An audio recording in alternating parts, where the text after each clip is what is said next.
Waqt summit speċjali tal-Kunsill Ewropew li tlaqqa b'mod virtwali, il-mexxejja Ewropej iddiskutew is-sitwazzjoni fil-Lvant Nofsani.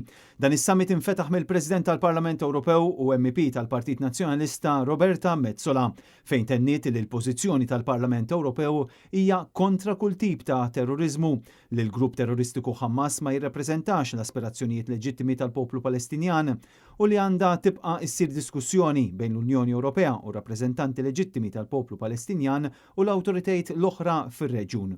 Interessanti l-fatt li skont l-istqarrija maħruġa mill-uffiċċju tal-Prim Ministru, Robert Abela spiċċa għamel copy u paste ta' dak li qalet il-President tal-Parlament Ewropew, anke jekk qed jagħti direzzjoni lill-Midja Laburista biex tattakka lil Roberta Metsola fuq il-pożizzjoni tagħha.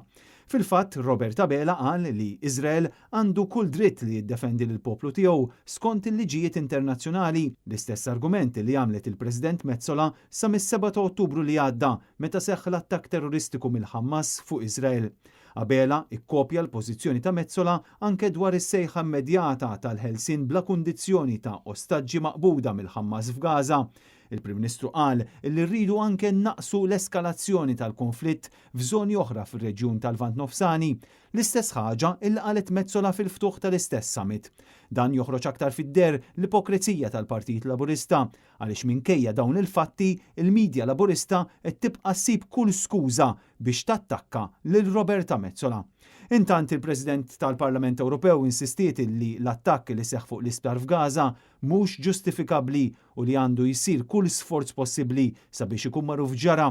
Żiedet tajt li m'għandhom qatt ikunu n-nies innoċenti li jħallsu dan il-prezz.